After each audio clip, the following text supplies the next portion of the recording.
right. Hello, everybody. It's JJ Conway. I want to welcome you to the Women Building Wealth Together conference. We are having a few technical glitches this morning, but I'm going to tell you something. The devil don't fight anything that isn't going to be a blessing. And today you're going to get a blessing from our fantastic speakers. Before we get into it, let me tell you a little bit about what this conference is all about. When I came home from a military trip to find my house sold and my stuff thrown out, divorce papers in my face, I soon became a single military mom with over $845,000 of debt.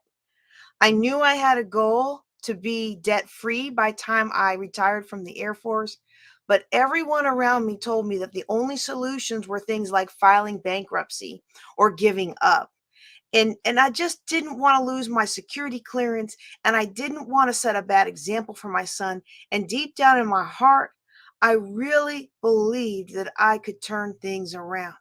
I didn't know how, and I had to get help. And the kind of people that helped me back then, they're the kind of people you're going to hear from throughout this conference. But there was a huge roadblock, and I'm not talking about the $845,000 of debt, 845,000 little voices of failure saying, "Poor you, you failed, you're never going to win," right? That was one roadblock, to be sure.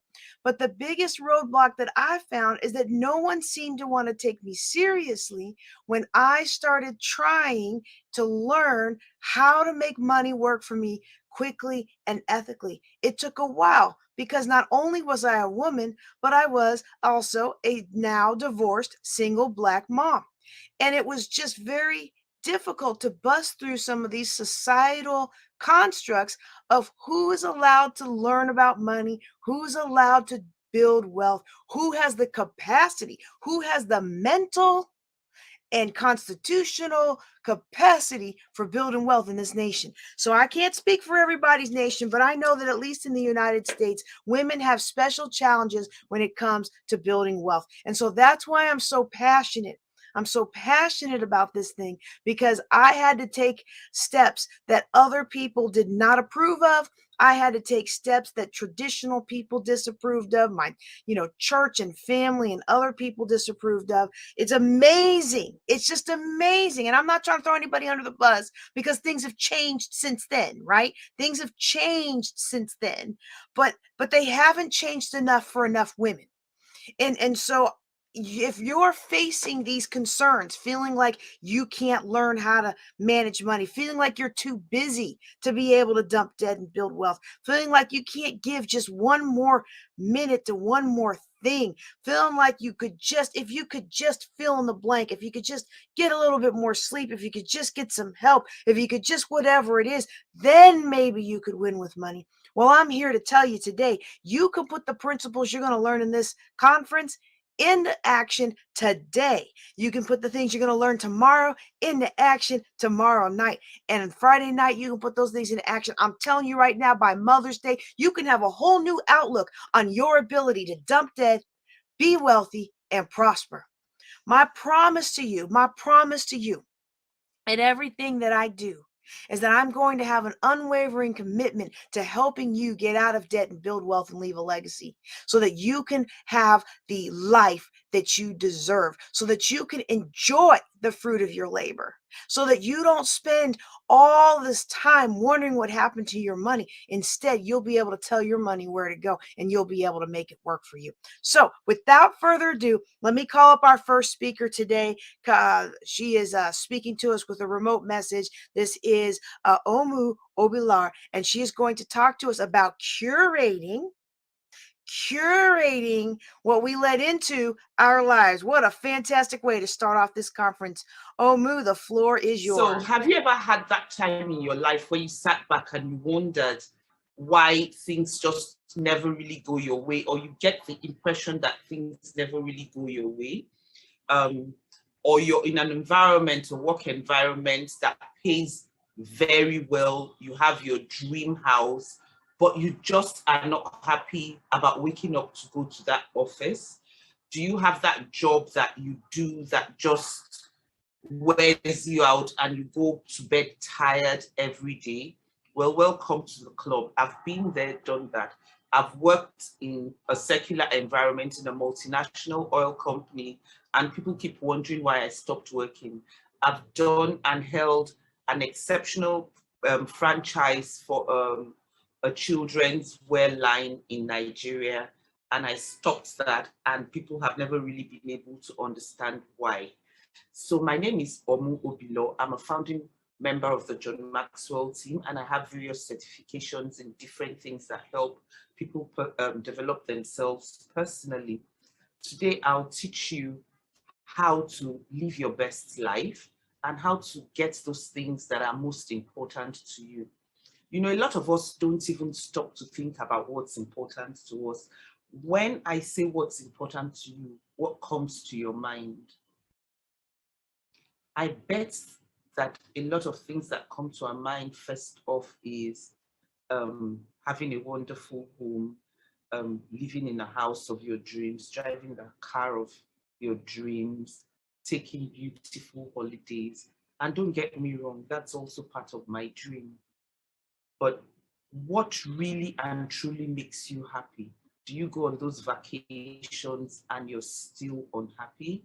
Do you fly first class and stay in a 5-star hotel and you're still unhappy? Yes, that happens.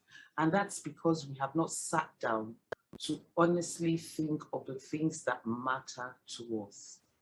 The first thing you would want to do is write out what your values really are. And when I say what your values are, I mean, what are your values, your current values, the values that you live by, not values that you aspire to become. A lot of us, when writing our values, end up with values that we aspire to become. How do you know if these are your current values or if they are your aspirational values? If you value time, do you attend meetings on time? Do you keep to times that you have, do you keep to appointments, even to times you have set for yourself? If you don't, then obviously that's not a value, or it is still at the aspirational value, and you would want to take steps into turning them into your current values. Is keeping your finances clean and in check? Is it a value that you hold very high? Then if that's a value you hold high, you wouldn't be going into shops and buying things that you really don't need, or that you just buy things at the spur of the moment. It might be an aspirational value. And then what steps do you take to turn them into your current values? Until you're living your values, you honestly would not be living your best life. Now I'll take you on a journey. Imagine that you're in a huge room.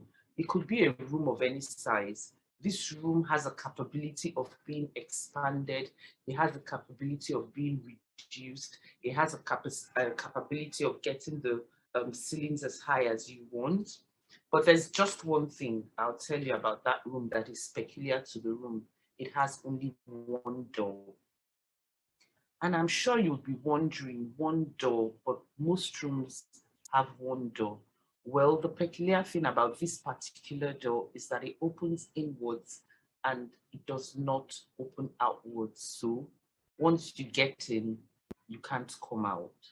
Now, this is our lives.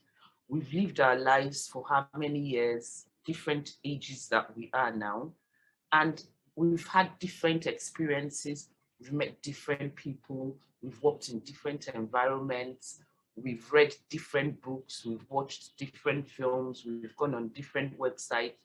All these are things that we have let into our lives.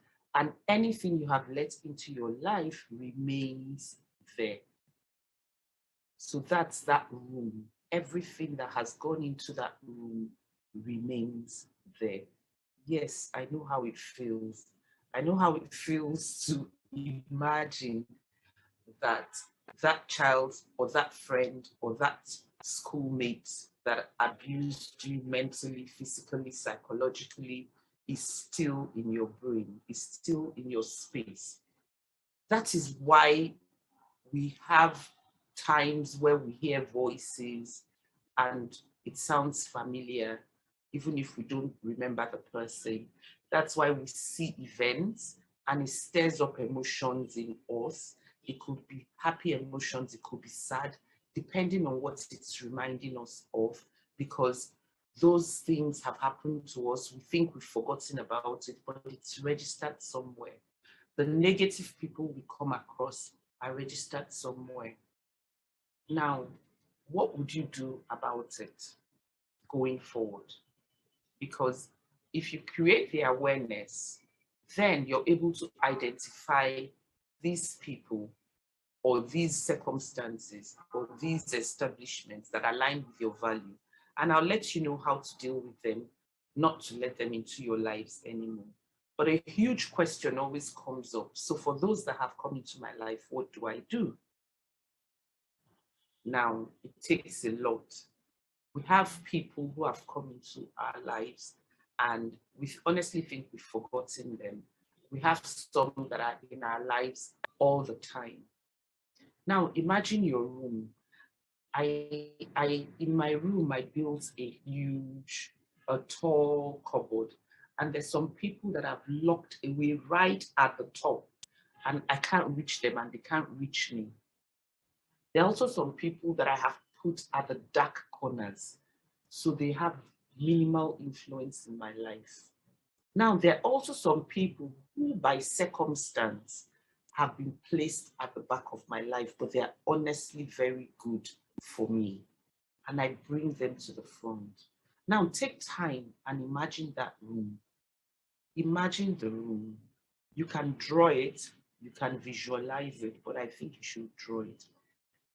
We've moved on. Sometimes we move cities, we move jobs, and because of the day-to-day life, we're not able to communicate with people who honestly are good for us or who align with our values.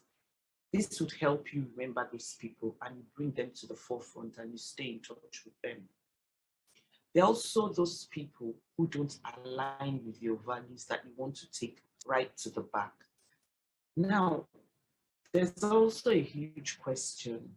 There's some people in our lives that we really can't do with. We can't avoid not getting in touch with, or we can't avoid them completely. We have families, we have members of our families or childhood friends that there's really nothing wrong with them as a person. However, they just don't align with your values. We all have them. And what do I say? There are different ways of dealing with them. You can outrightly tell them, if you won't hurt them, tell them in a nice way. You can also do something that I learned called taking people in homeopathic doses. What is homeopathic doses? So, sometimes the doctors give us the tiniest little dose that can solve the problem. So instead of taking a drug that is 10 milligrams, you can take it at 2.5 and it will serve the same purpose or give you some relief. Now, there's some people who you just spend the minimal time with. I keep a diary and there's some people that I have programmed in my phone to call every Sunday for 30 minutes. And to keep the communication open, but not having them in my head and in my space for hours on end, because I know that that is not serving me.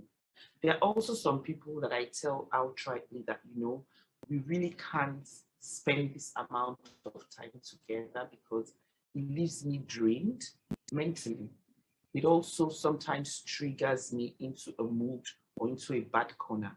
And I can't be the best of myself if I'm constantly in a mood.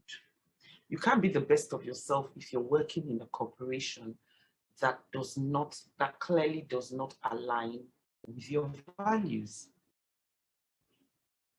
You would not perform optimally.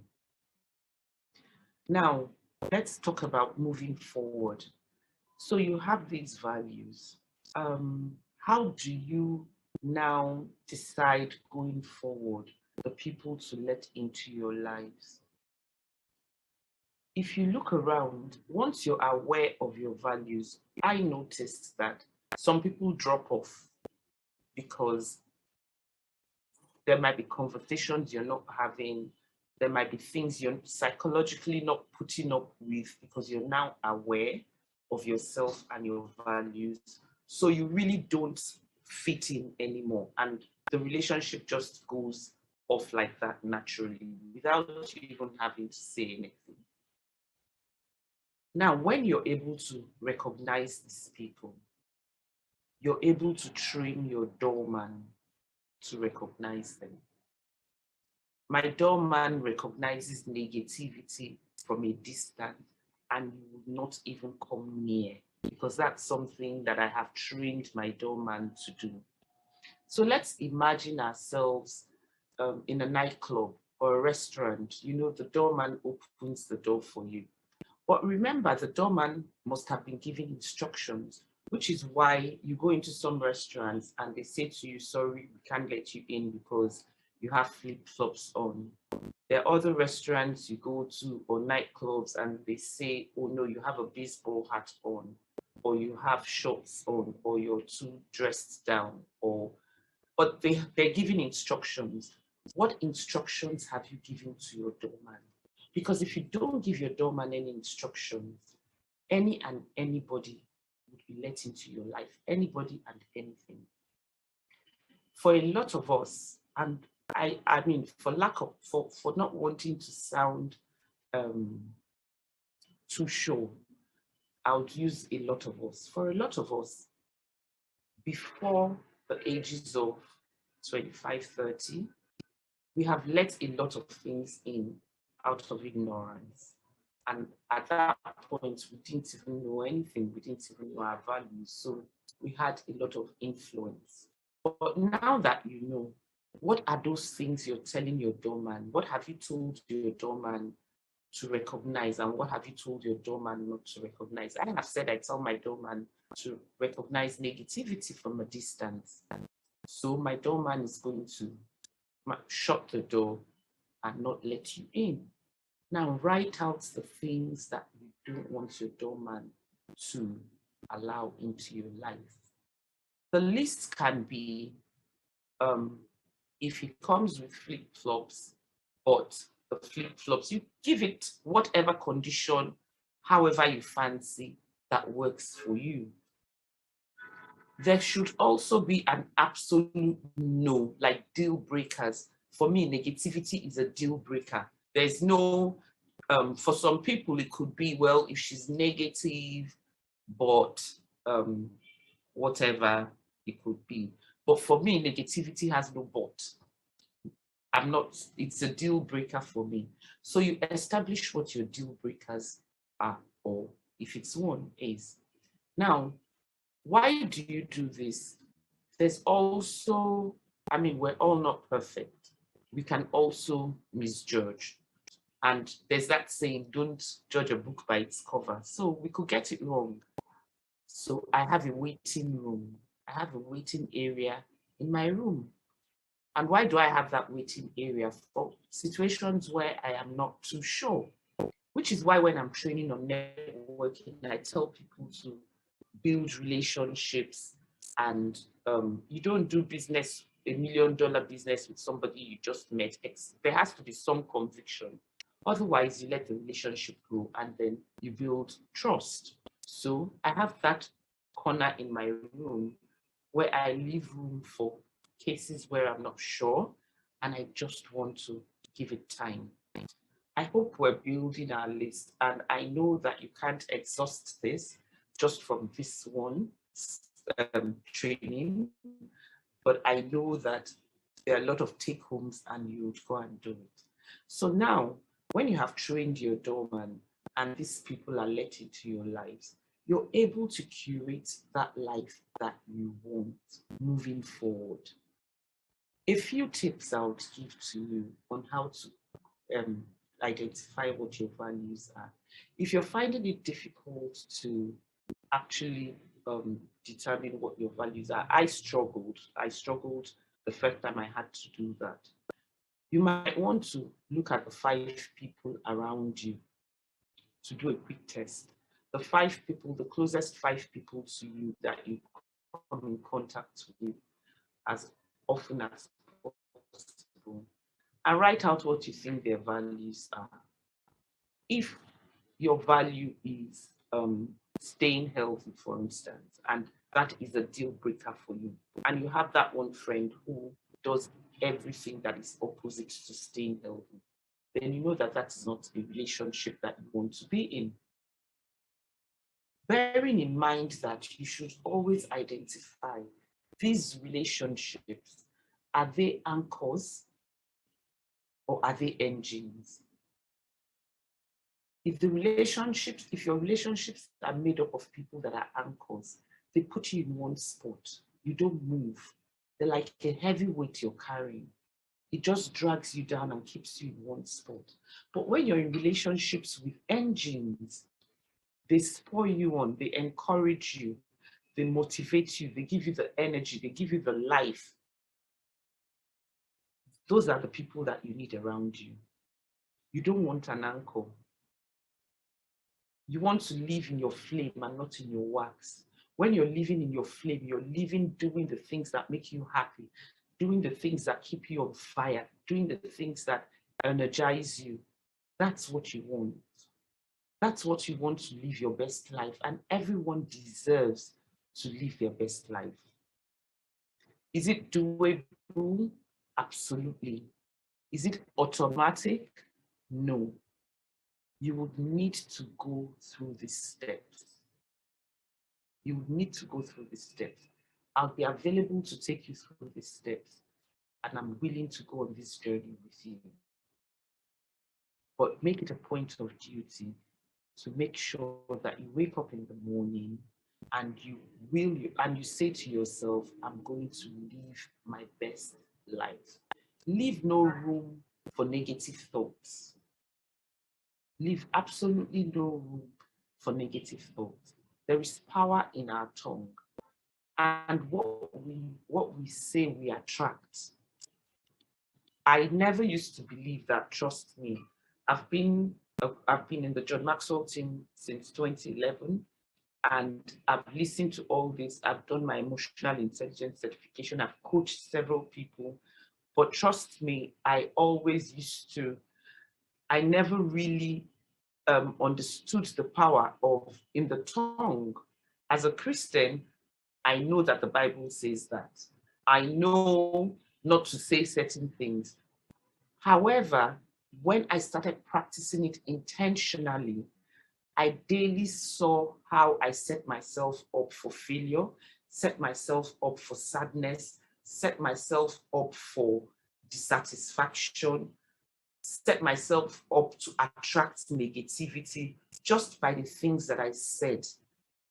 Even from waking up, you just wake up and you say, oh my goodness, I woke up on the wrong side of the bed. Today is just going to be horrible. And then you wonder why the day ended up like that. So we need to watch the things that we say because it is actually life. It is actually life. Secondly, we want to keep a gratitude journal. And I say this because, to be quite honest, I never believed in it. I just said, oh, God knows I'm grateful. Oh, I'm grateful. But the minute I started to intentionally write and speak of my gratitude, I started seeing a different kind of manifestation. So it's important for us to have a gratitude journal. I personally think that it's better if you had a book, because I've had clients who say, oh, they have it on their iPad or they have it on their phone or things like that. However, it's important to have it in a book and write it. It is not real until you write it. And when you read it, when you read about your gratitude last month, you will be shocked. Sometimes you've actually forgotten things like that happened. So that said, I'll say,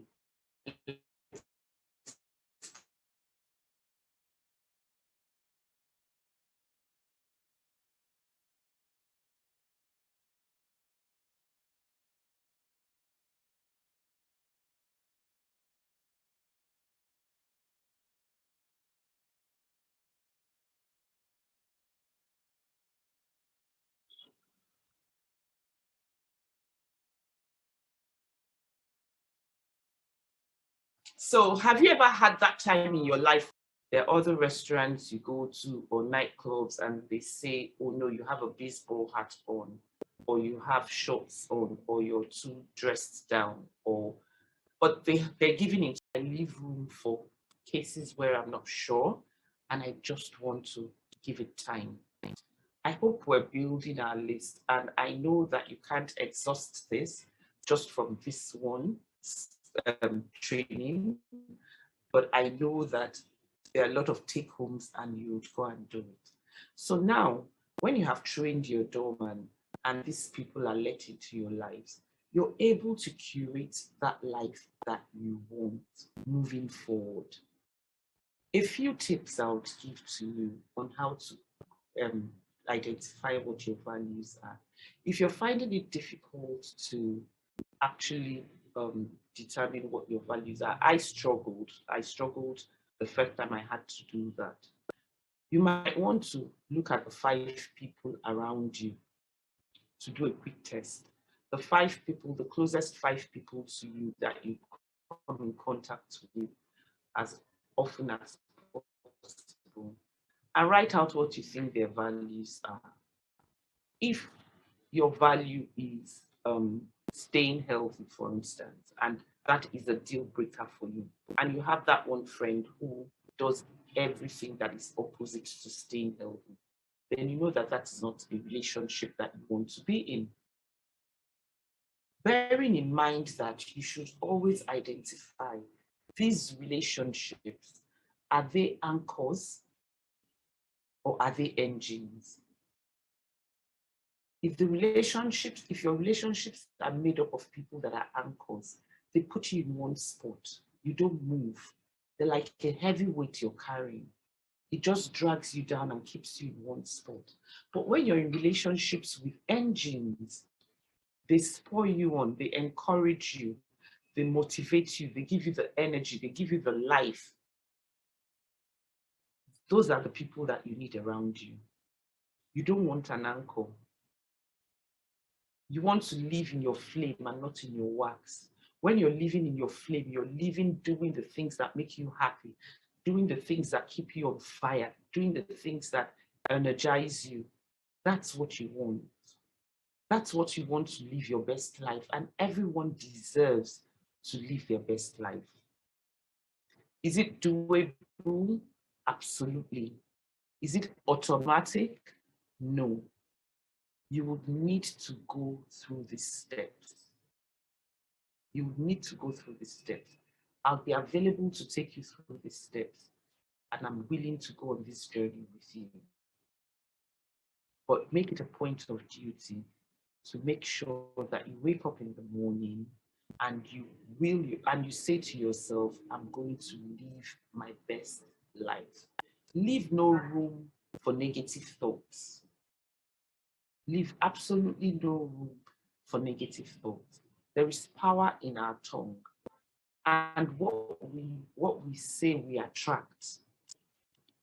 I never used to believe that, trust me.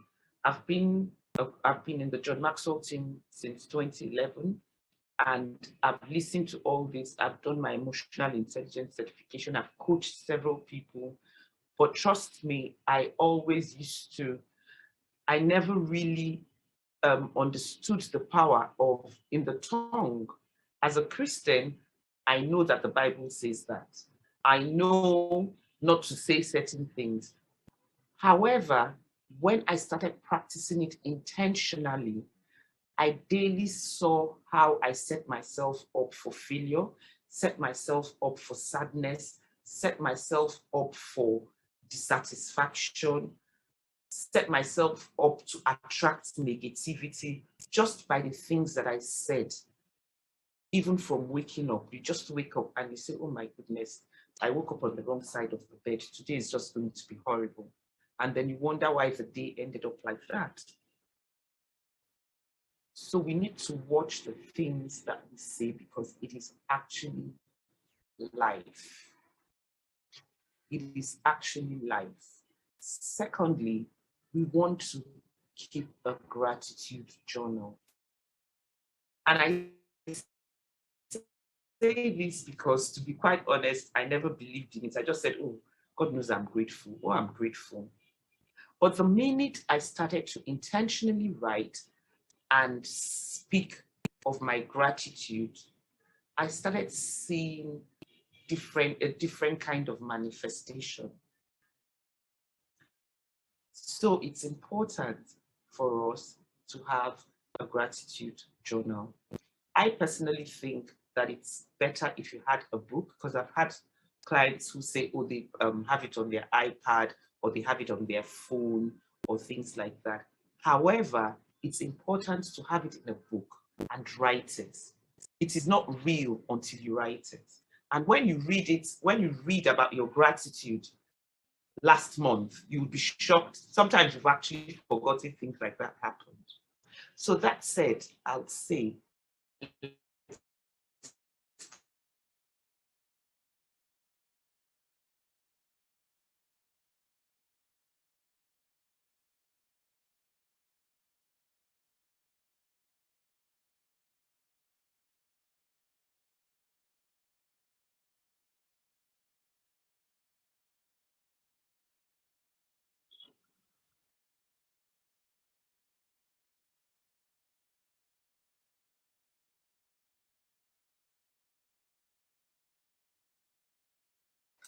I'm not sure what's happening there, but you will be able to hear more from Omu later in the conference. And I know that even just with what we heard, there are some fantastic nuggets that we can take away. You know, I was well into my 30s when I learned that I had control over what comes in. And I had to learn how to put that doorman in place to make sure that the people that are in my life really are engines and not anchors. And one of the reasons I wanted to start off with Omu's talk today is because it's so important to our wealth building mindset to really surround ourselves with people who understand that it's possible to build wealth and are willing to support us instead of tearing us down and telling us it'll never work and it'll never happen. So we want to surround ourselves with people. It doesn't mean we forget where we came from. It doesn't mean we don't love our family, but it does mean that we know our purpose. We have a vision for the future and we are going to follow it no matter what. Up next, we have a wonderful emerging speaker who is putting together one of the most phenomenal real estate investment firms I have heard of. I love the concepts that she's bringing to us, and I hope that you will love them just as much as I do. Her name is Lupei Chou, and she is still active duty. So, you know, we are a little careful with our words in this interview, but she is active duty Navy, I do believe, and she is making plans for the future. That's another thing I didn't know I could do when I was younger. I just kind of, you know, went along and life happened and you know, I've discovered that the people that have the most impact are the people who live the most intentionally. So please welcome with me Lupei Chou. Hello, everybody. I want to welcome to the stage Lupei Chou. She is going to be talking about something that is near and dear to my heart. For those of you who know me and those of you who don't, I was in over $845,000 of divorce debt after a military trip, and I needed real estate to get out of all of that debt. So today we're going to be talking about real estate investing. Lupei, I want to welcome you to our stage today. How are you doing? Hi, JJ. Thank you. I'm doing well. Thank you for having me. What an honor to be here on this platform. I'm so excited because I love real estate and I love women, and I don't find very often women in real estate. So today you have just totally warmed my soul. Can you tell the audience a little bit about yourself? Yes. Hi. My name is Lupei Chou. I am currently active duty military member, working Washington, D.C. My background is logistics and government contracting, but I am also a real estate investor, and I've been doing that for about 3 years now. Okay, wonderful, wonderful. Well, tell us why you're so passionate about real estate. So, JJ, as you know, the military life is busy and we are constantly on the go, deployments, all that stuff, right? So honestly, for the first 15 years of my career, making investment or especially in real estate, it's not even something that was on my radar. I was just busy with my career, busy with deployments, just trying to keep up. Right. So when we returned, my husband who is also a military member in the Navy, we returned to the US in 2018 from an overseas assignment. We were shopping for our house, and it was through a series of events. We had a lot of real estate in things happening in our lives, and that's how I got started, by accident. By accident. Wow. Wow. Well, let me ask you about this, because you started by accident. But and I know you talked about your husband, but I also know that as women in real estate, there are a lot of cultural and background issues and obstacles we have to overcome. And one of them you've already mentioned, you're active duty Navy. And so I remember being, I only retired from the Air Force a year and a half ago. I remember being active duty, trying to run a business, trying to rear children, trying to progress in my career because I still thought I had a chance. Tell us a little bit about some of the obstacles that you had to overcome, even though falling into real estate was kind of accidental. Yeah, so one of the thing was, we came back from overseas assignment and we had a little bit of savings, right? And we want to put into something. So we were, thinking about buying a rental properties, but as you know, it's such an overwhelming process. If you don't know the market, you don't know how to evaluate a deal, you don't know your numbers. So it took me like a whole year to even just get through that piece. So in the process, of course, right, we have to really look at our financial state, our retirement planning, all those things. It just forced me to really think about how are we going to plan for our retirement, how are we going to build wealth and build our family's wealth. So this is the reason why we really started, because it's all about, building generational wealth and long-term planning. I love it when I hear people use the word strategic and long-term planning. And I look back at my past, and one of the things that I did not do very well was strategic planning. And I did not do any kind of long-term planning. It was all about the here and now. If I got paid, I had money in my pocket. If I spent it all that night, I didn't have any for the rest of the week. And some of that is cultural, some of that is just the perils of youth, right? What does Proverbs say? Call the old man because they're strong, or the young man because they're strong, but the old man knows the way, right? And it's the same for us as women. There's a lot of time that it takes to be comfortable with things, but some of that's because women, generally speaking, are more in tune with their intuition, and they may not always, we may not always know why something's not right. But if I ever tell my husband I got a feeling, then he knows I'm going to listen to her feeling. And so, not that's not to be stereotypical about it, but generally speaking, when I hear you say it took about a year to really be comfortable with getting the knowledge and understanding how to evaluate a deal and stuff, the first thing that comes into my mind is all the people who must be telling you guys to hurry up, stop wasting time, stop throwing away your money, stop, just all the things that people tell us to pressure us about making these financial decisions. But it sounds to me that your financial decision, you taking that time to get the education, really paid off, and you being able to accelerate the deals that you've done and the business that you've built. Am I hearing that correctly? Yes, so I did, right? Finally, when I got over all the thing that's going on here, of course, I have invested in myself, in educations, joined the mastermind and did all that stuff.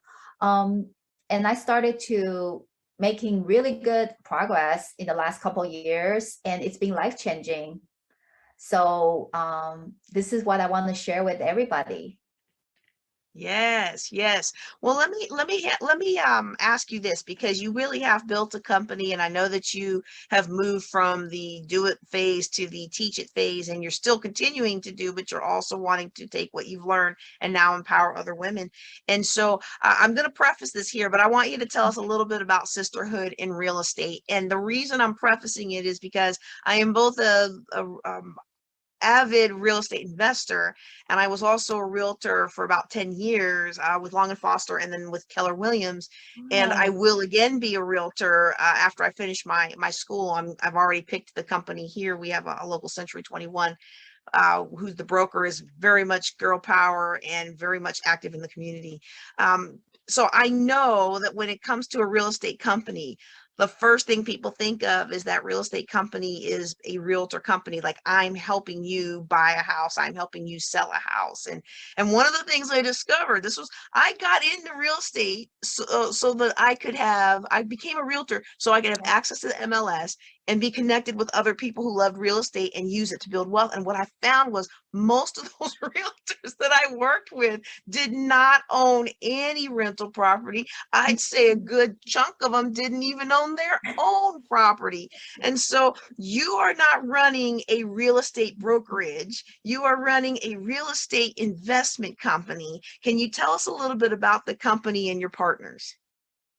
Yeah, so it's interesting you mentioned that because I thought I had to be a realtor to get into real estate, right? So I actually got licensed here in Maryland for 2 years, and I sold zero house, and I did nothing with my license. Um, so when it comes to investing, right, like it's really a shift because you want to go from, I think you want to be an investor and you want to go after the deals. You don't want to be picking up another job as a realtor or as a landlord. Even as a landlord, when I first started, I was landlording, I was not investing. So for my company, we focused on investing. We're gonna get our investors to invest right away, so you don't waste time to do all this don't get sidetracked by all these other things, because you don't need to be a realtor to invest. You also don't need to be a landlord to invest. It's all about building your business and just go straight there.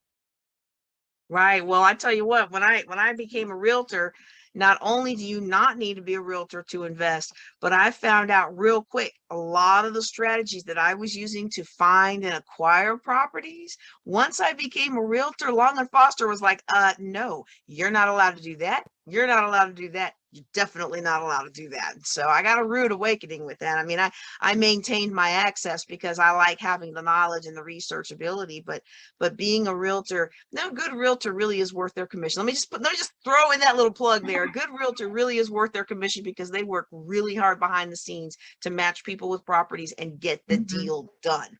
But you're running this investment company. What does your investment company do? I see that your tagline is connect, grow, and empower, and I love that. Sisterhood in real estate. Just seeing that, I'm like, yes, yes, sister, I love it. So tell us a little bit about what I, as somebody who approaches you, could expect through Sisterhood in real estate. Yeah, so the name of the story behind the name Sisterhood goes back to my military career. And as you know, in the military, as women, you are often in a room with, you may be the one or two women in the room with a bunch of guys. And so it was throughout my career, right? I always have one or two very close women friends or great women mentor that just got me through this career, got me through every challenges I'm facing. And the connection we have as women, and it's different than the connection you have with men, because I have great business partners as a men business partners, and they are great, but I know I connect with women at a different level. It's much deeper and we communicate differently. We have different ways of interacting with each other. So to me, it's important to build a community, to connect with women, so we can really bring each other up and, just do life together. Profitable life together. That definitely, I did a yes. lot of unprofitable life with my girlfriends back in the day. Yeah, that's true. That's true. We all done that. Well, okay, so now when it comes to investing in real estate, what would you say? What would you say is something that holds us, especially women, back? What holds us back from investing in real estate specifically? It's really interesting because I actually read this article about how women tend to have a lot more analyze things a lot longer. So you can have the same level of knowledge or even more knowledge, but women are less likely to pull trigger or take action to do things. So, and I know for my own personal experience, I have to overcome that because there's always a lot of reservations when it comes to taking actions. So that is something, we do have to, I think as a woman, we should be aware of that and, and really build our confidence up because it really doesn't, you don't have to be an expert to take action. Like everybody can do it. Yes. I think you need to say that again. We don't have to be an expert to take action. Mm-hmm. Yep. So that's my own experience. And I want to be able to just get out there, to do it, even though I haven't been in the game for that long, but I feel like what's the best way to learn? Just get out there and do it and bring all the women that want to join me. Well, that's the thing with real estate. Real estate, you can go to class after class after class after class, but until you buy a property and you start tearing out walls and you see the things that could go wrong, until you have trades come in and explain why you can't do this and you can't do this and you should do this or shouldn't do that, and I'm a very big fan of book knowledge, but I found with real estate, some things you just have to do. And it's just it's a school of hard knocks kind of business. However, you can reduce the size of those knocks by being connected. And I think you said you were part of masterminds and you did the research in the neighborhoods and you got connected with people so that even if you made a mistake, there was still something of a safety net. And am I correct that that's something you offer for women who want to get started? Absolutely. So everything we do, every deal has been vetted, very conservative underwriting. We have people, boots on the ground in the market, doing research, really knows in and out about what's going on in the area. To me, it's a lot more safe. It's just a better investment strategy than trying to do it on your own. Well, let's talk about that for just a little bit, because I remember when I was steeped in debt, and the first 120,000 of that 800 something thousand dollars debt was consumer debt. It was credit cards that my ex-husband had run up while I was away on my military travels, and so I was able to knock that out in about a year or so, year and a half, with a bunch of different side jobs and just really hustling and really living on that scorched earth kind of beans and rice diet. Budget plan. And but after that, I knew that these other things, they were all upside down real estate property debt, and I knew I needed a bigger shovel. I was never going to pay down the remaining 700 and something thousand with consignment shop picking and eBay sales. It just wasn't going to work for me. And so I forget how the money came, to be honest with you. You would think a financial planner would remember this. I don't remember this, but somehow a significant chunk of money dropped into my lap. And at the same time, a friend of mine had a investor she was working with, and that investor was taking everybody's money in what we would call a syndicate, and she was basically pulling our money, use it to buy a property, flip the property, and then all of us would get paid a very high percentage. And I thought, you know what, I'm not going to make that kind of money working 3 jobs on top of my military. I'm not going to make that kind of money doing Avon or Discovery Toys or my boutique that I had in my basement or any of the number of things that I was just hustling to do. And so I took a chance on it. And because I trusted my friend who brought me the investor that she trusted, and because I had been in enough real estate invested groups long enough to be comfortable with the process. Now, I may not have had every ounce of comfort. I had a little bit of fear there, but the thing is not only did I gain confidence about being able to invest, but I also got the confidence that, hey, wait a second, I can do that. I can be the one that takes everybody's money and we form a limited partnership, or we form a syndicate, or we form a co-op, or we form any number of these products for investing in real estate. And I'm the one who goes and does the deal. And I'm the one who gets first compensated for my time. And then we do with the profits what we agree to do in the beginning. And it was very uplifting and very empowering for me. And it changed my life. So when I hear that you're doing this kind of stuff, I'm like, yes, let's get more women into it. And I guess the first step really starts with education. And I understand that you have some education products coming online soon. Would you tell the audience where they can find you? And remember, we are doing this video, and I will try to put your contact information at the bottom, but do also give it verbally, because we want people who only listen via the MP3s to be able to find you as well. Yes, of course. Search me under my name, Lupei Chou, LUPEICHOU, Facebook, LinkedIn, Instagram, and my website is Sisterhood in Real Estate, www.sisterhoodrei.com. And you're absolutely right, JJ, about, come together to go after bigger profit and reduce risk. That's the model we are offering. And we also have great partners that we've been working with, great track record. So we would love to share it with the community.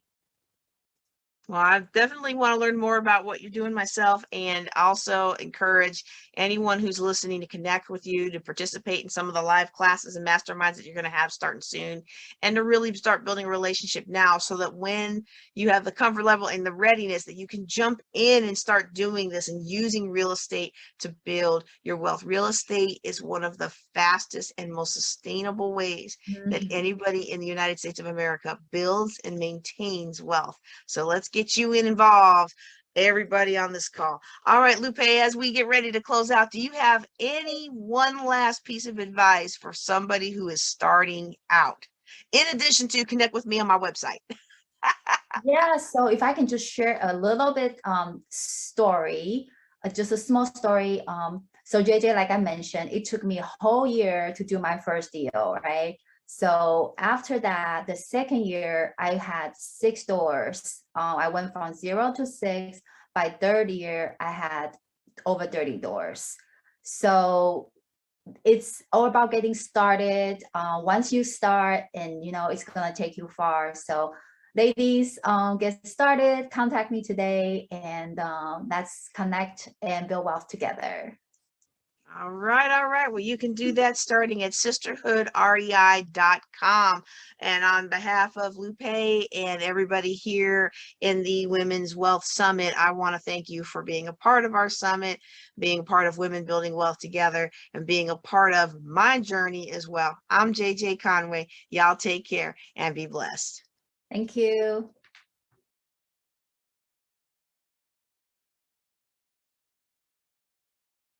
Keep forgetting the mic. Wasn't that just wonderful? Wasn't that just wonderful? If there's any area of life, and I don't know, maybe it's because of my military background, maybe it's because I was reared by a very strong woman. I just seem to tumble into these fields that are male dominated, and real estate investing is one of those. But I tell you what, there's so many wonderful stories of women who built a new life for them and their children through real estate investing. So now, that said, we are going to shift gears just a little bit. We are going to bring a man to the stage. There were 2 men that I asked to participate in this. Well, actually 3, because Dr. Fraser, he's going to deliver our closing keynote Friday. There are 3 men that I asked to speak in this conference. And the one that I'm about to bring up now, his name is Kevin Williams. He is a John Maxwell team member. Well, it's Maxwell Leadership now, but he has been at John Maxwell for quite some time. And I'm going to read you a little bit of his bio as I bring him up to the stage. And I just want to tell you a little bit about him and why I brought him or invited him. I mean, he brought himself, but why I invited him to participate with us today. Kevin, I'm going to go ahead and bring you up. There we are.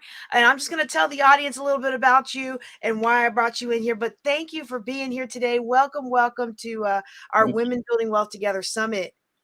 Thanks. I'm excited about it. Well, let me read you all his bio, and then I'm going to explain why I invited Kevin to be here today. He's been married for 22 years. He's a dad to 4 young kids. He is focused on helping dads be the best they can be for their family. And he believes that everything rises and falls on leadership and that it starts on the inside. And behind this passion for working with dads is a heart that cries for the children and wives who are missing out, struggling, or worse, because the men in their lives are not sure that they have what it takes. He knows from hard-won experience that all dads have what it takes to provide fully and deeply what their family needs from them. When things are looking rough, we have to hold on to the truth that all of us are capable of far more than we realize. And we can see this truth when we stand firm and don't let the storms of life chase us away from those who are counting on us. And those are the words of Mr. Kevin Williams, which is why I wanted to bring him in here. And there's also my experience of being that strong woman who didn't necessarily grow up with a fathering strong father. I grew up with a father who played football, and he was a world-class power lifter, competed for Germany. I mean, for Rhein-Main Air Base, and he placed very high in Europe, and he was physically very strong. But when it came to being a dad, it was pretty much the mom did all the child rearing, and so for me, I didn't have a good example of a mom and a dad working together to parent the children and appreciating which each one brought to the table. And I know this is veering a little bit away from what he's going to talk about today, but I want you to understand, ladies, why I brought him in here.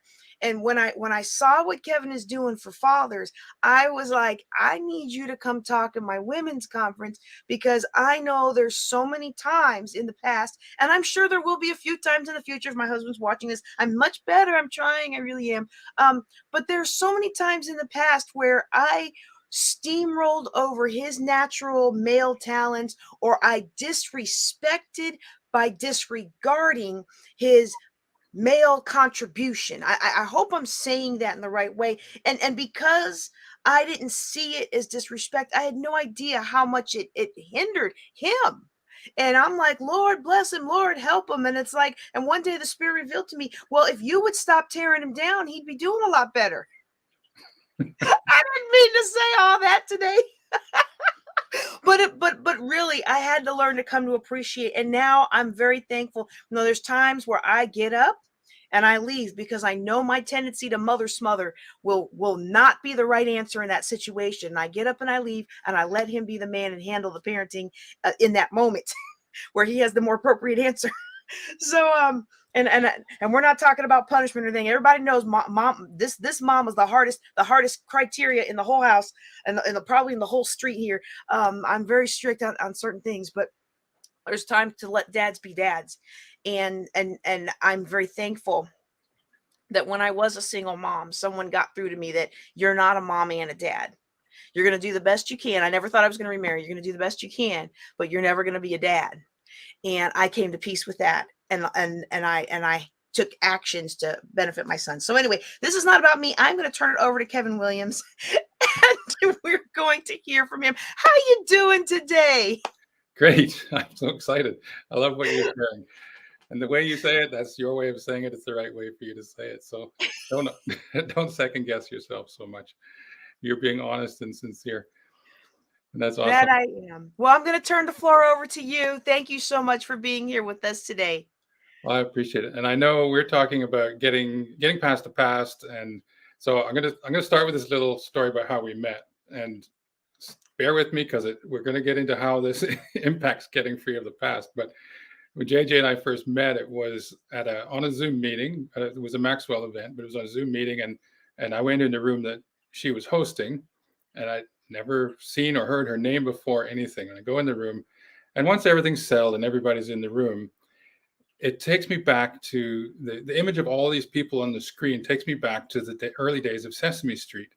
And I hope a lot of you have seen it, but they used to play this game with the kids where they were teaching them things, and they would have all these different items on a felt board, and they would sing this song, and they went a little bit like this. One of these things is not like the other. One of these things is not the same. And they were supposed to pick out the thing that didn't belong in that group. Now, there's nothing wrong with that because it's a helpful way of learning certain concepts.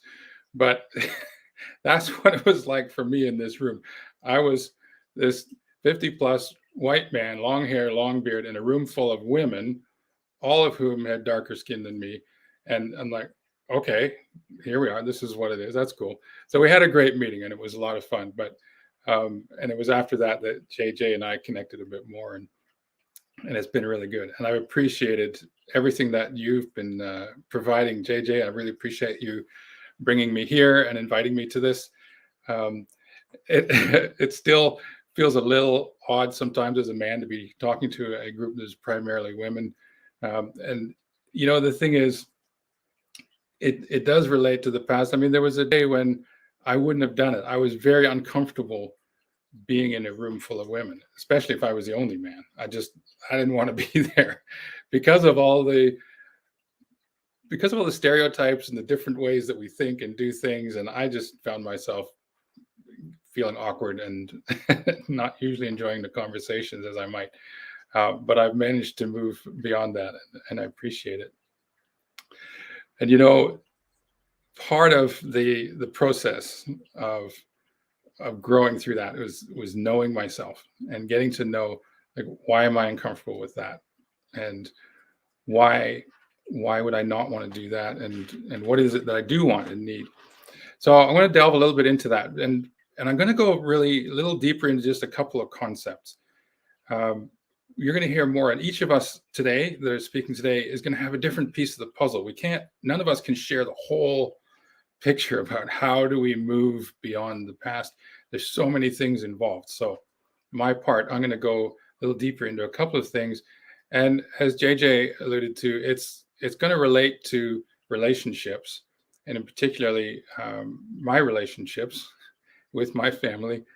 And that's as an example of how we go through this process. So I'm just casual, and I'm me, and I'm here in my home, and you saw me drinking a coffee a second ago.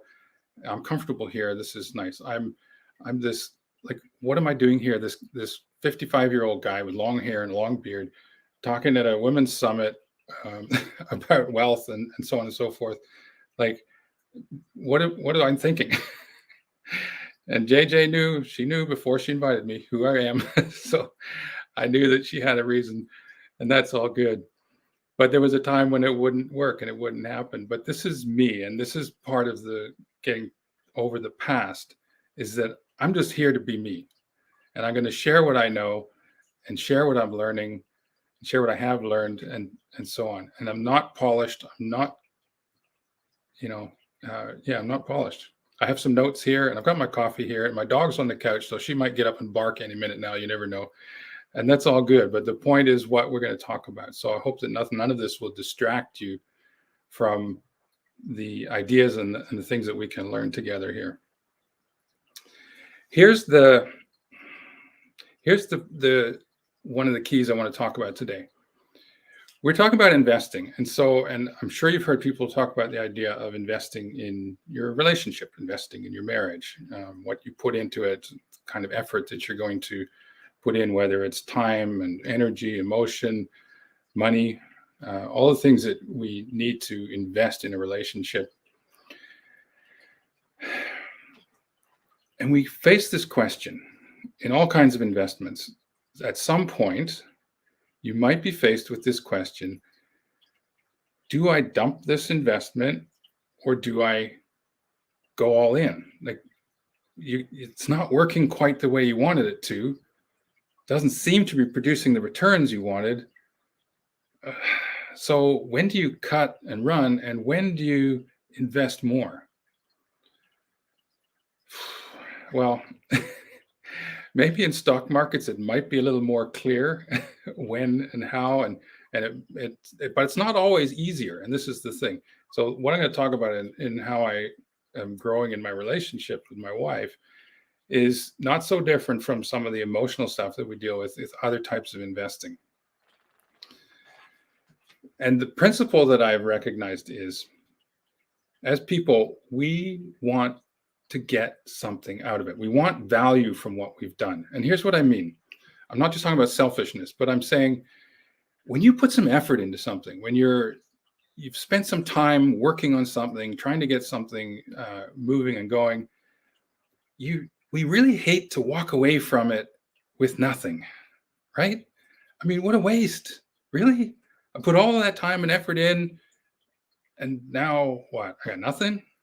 I got to start all over from scratch? Well, in our relationship, that question didn't really come up. My wife and I mean, we just decided it was a non-negotiable decision that we're going to work this out. From the day we got married, we said, we're committed to this. Whatever comes, sickness and health and whatever, we're going to work it out. And so at times when things were looking rough and not going the way we want, it wasn't about, do we bail? Although I know a lot of people face that and do go through that question. I'm not saying that to judge anybody, but this was our journey. And so at some point, there was two things that I recognized. One was I can't change my wife. So anything I don't like about the relationship, I can't change her. So I have to look at myself. So I need to get to know myself and what I'm doing and how that's impacting the relationship. And the second thing was that eventually, after looking at myself for a while, I recognized that I needed to start to look for the gold and the diamonds in their relationship. And I'm going to explain a little bit more about the importance of those as examples. Knowing myself was the first step, because as I said, I can only change myself. But that's a difficult journey. When we explore who we are, maybe if you've tried it, you would know as well as I do that we hide things from ourselves. And this is one of the remarkable things about being human, that we actually can deceive ourselves almost completely, which is kind of scary, but it's also the same brain and mind that allow us to do such amazing things.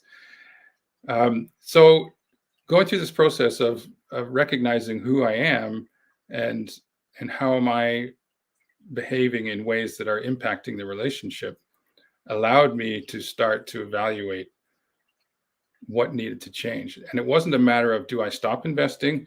For me, it was just a question of, how do I change? How do I adjust my investment strategy? If you want to relate it that way, how do I shift what I'm doing and how I'm doing it to start to get better returns? But again, there was this part in the background that was making it difficult, was that it felt sometimes like there was nothing there. There was no, I'm not talking about, our whole relationship, but I mean, there was nothing in this that I was taking value from it. And so what I had to do was to start looking for that value, because I didn't want to let anything go. Any specific area of my relationships, I don't want to let them go until I think there's value in it. Now, again, sometimes you need to let some things go. When you've been investing in something and it's not panning out and there may be no way to recoup your losses on certain investments, you might need to let them go. There's people you need to talk with to figure that out. But in terms of my relationship, it was about shifting the strategy and how to move forward. And the way to let go of a previous strategy that wasn't working and to adopt a new one was I had to find the gold in that relationship. And I began to look for the diamonds. And here's an interesting thing about gold and diamonds. from what I've read, scientists believe that gold actually was not originally part of this earth.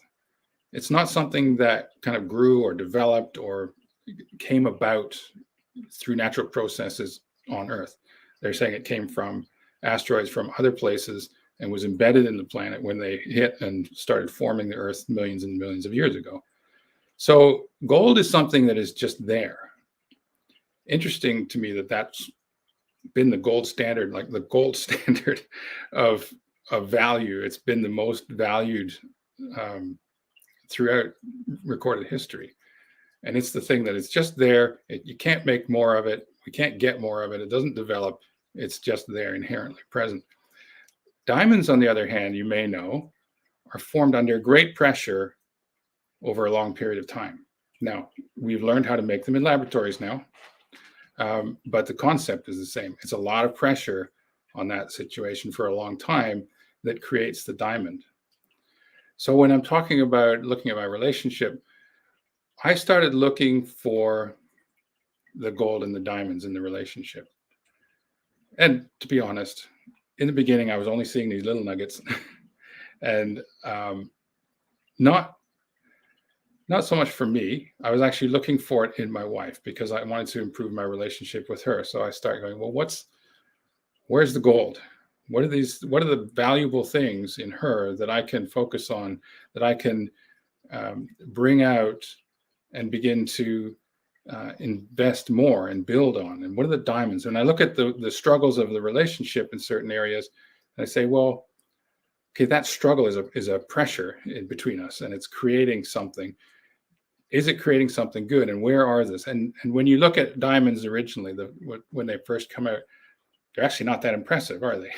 It kind of just looks like another rock. I have to be careful how I speak about rocks because my wife is a geologist and loves rocks, but they're not as impressive, right? We like diamonds when they've been cleaned up, when they've been cut and polished, and they look all sparkly and shiny and wonderful. So I think sometimes when we are mining for those diamonds in relationships and things, we might miss them because we're looking for the wrong thing. We're looking for the shiny thing, when really it's not so shiny when it's first coming out of the rock that it was formed in. But finding those things gives meaning to the process that we've been through. It gives meaning and purpose to the difficulty, the struggle, and the process. And so then I feel like I'm ready to go, okay, well, I can see value in that. I have received and we have received some value from this process. I don't feel so bad about letting go of this behavior that has actually been counterproductive in so many ways, but did produce this diamond. And so that's, for me, has been a really key part of letting go of the past, is gleaning and mining out the values from it. What's the gold that's inherently there? What are the things that each of us have that bring value into the relationship that we can build on? Yep, Jackie, we all love the gold. And what are the diamonds that have come out of that? It's from the pressure that has been building. Look, we don't want to deliberately traumatize ourselves and create difficult situations just so that we can have diamonds. But when it's there, and there's always some kinds of struggles, it doesn't have to be a major thing. It could be a small thing that produces diamonds of value. Are you willing to mine for those and to dig in and look for those and to pull out whatever value you can from the relationship? And here's the thing about doing that. When you start mining, it actually creates more pressure. It creates more struggle and difficulty. And so I would also add to you this: if you're going to go mining in your relationship, make sure it's a team effort, because diamonds are created under pressure. And so the two have to be pushing together. And that doesn't always feel good. My wife and I keep reminding each other, mostly she reminds me, we're in this together. We're doing this together. Remember, we're not fighting each other. We're on the same page. We want the same things. And so we need to be in agreement on that, because if you're going to put pressure on your partner, and this may not be your spouse, by the way, for those who are not married in the group, It may be any kind of significant relationship that you have with a parent, a sibling, a close friend, a business partner, you name it. If you want to bring out what's best in that relationship, it will create pressure. But you have to agree to that. Oh, please don't, because if you just start pushing and trying to mine in on this value and they're not willing, then you're going to push it over and that mine's going to cave in on itself eventually. So make sure that you're both in agreement on what you're doing there. The gold in other people you can look for without them even knowing or caring. You can look for that gold and you can recognize it and you can polish it up by acknowledging it and encouraging and things like that. Okay, but why am I talking so much about this, getting out of the past in relationships, when this is about building wealth for our families? Well, the short answer is this: because these key relationships in your life are going to have the biggest impact on your success. And I've seen that in my relationship with my wife. And one simple principle is this: I know for me, if I don't feel like she's on board with what I'm doing, then I don't do it well. I might for a little while, but in the end, I don't. And, so for example, I got into investing in real estate and I took some courses. And the thing was that my wife believed in the idea. She believed in me, wanted to support that. But I didn't go about it the right way. I didn't walk with her through the process the way she needed to go through it. And so she was on board, but I knew she wasn't happy with it. And that impacted me because I can't ignore that. As much as I sometimes want to and try to, I'm just going to do it anyway, even if you don't like it. I can't. It's just not who I am. So it impacts my performance and my ability to do what I want to do. And whether we recognize it or not, I can tell you with certainty that the relationships that we have with the people that are closest to us have a huge impact on what we are trying to do. We need the support of other people as we're moving forward in any venture of significance. You may have heard this before. I've heard it from a lot of people, and I know it to be true.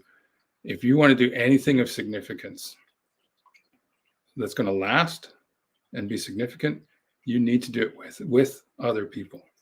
You need to have the support of other people. That's just the way it is.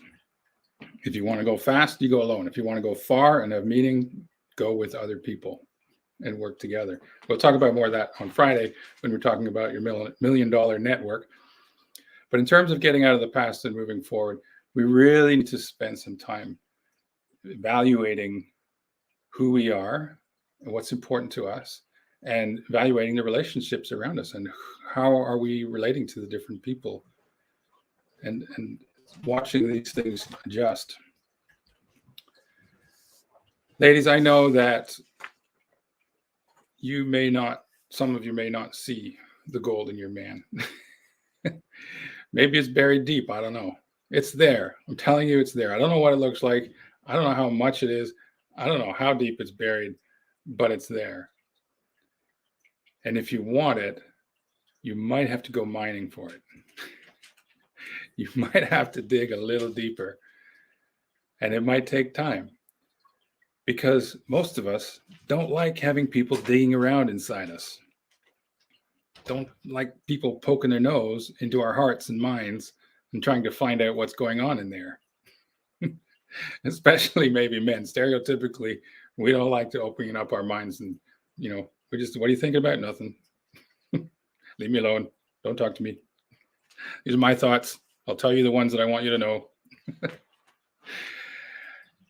So you might have to do some preparation work and in preparing the ground for that mining. But again, if you're looking for the gold, really look, and be willing to change your perspective on yourself and your relationship and what's important to you.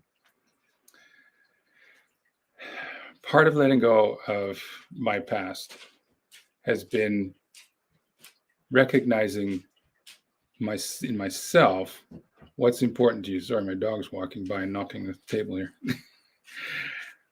What's important to me, and what do I value, and why am I holding on to these things? Because some of them are old ideas that I don't need anymore. But again, I look at those things and I say, okay, this behavior, this attitude, this mindset that I've been working with, it's not serving me overall, but man, I'm so used to it. I've been using it for so long. How do I just dump this that I've invested so much time in and do something new? It would feel, I feel fake. It's like, well, it's not me, or how can I just suddenly change? Well, again, there's two things to that, I would say. One is when I recognize the value that is in there, there's always something good in that. If I have developed a certain attitude over the years, there's a reason why I did. And usually it was a part of me that was either trying to protect my own heart or mind, or it was a good gift, a piece of gold in me that had just been misused. Maybe I wasn't applying it properly. I hadn't invested it properly into myself or into relationships. And so it was a little scuffed up and rough looking. But if I draw that value out and find out what is that thing that is there, what's the good in that I can bring out, shine up a little bit, and improve and build upon for a better future, then again, it's easier to let go of these things and to recognize that it's okay to change. It's okay to change. So don't feel like you have to hold on to everything from your past. Bring out the good, build on that, and work with it. So where do we go? Well, I think this is a really important principle for letting go of the past. But what I also want to share with you then is about knowing yourself. And I know that the people here are clearly here because you're serious about your life, right? Your business, your investing, your relationships. I'm sure that you're serious about all of these things and want to do something about it. And so getting to know yourself is going to be fundamental to all of this. It just is.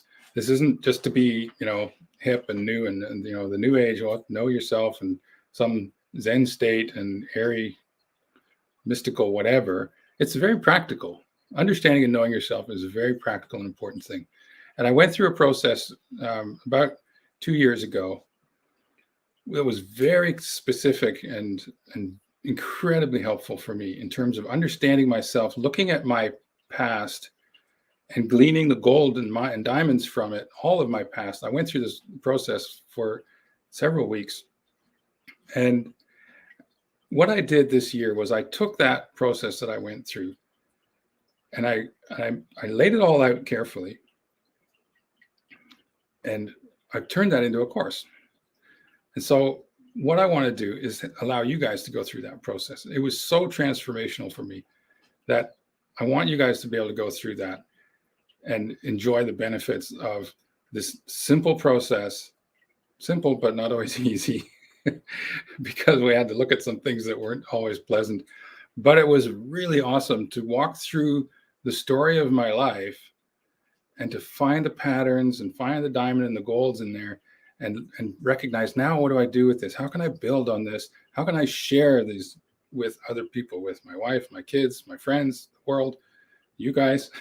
How can I share all that I found about myself, my long hair, long beard and all, and the value of that, and share that with people? So I've turned that into a course that I'm calling Know Yourself. Just simple, straightforward. That's all it is.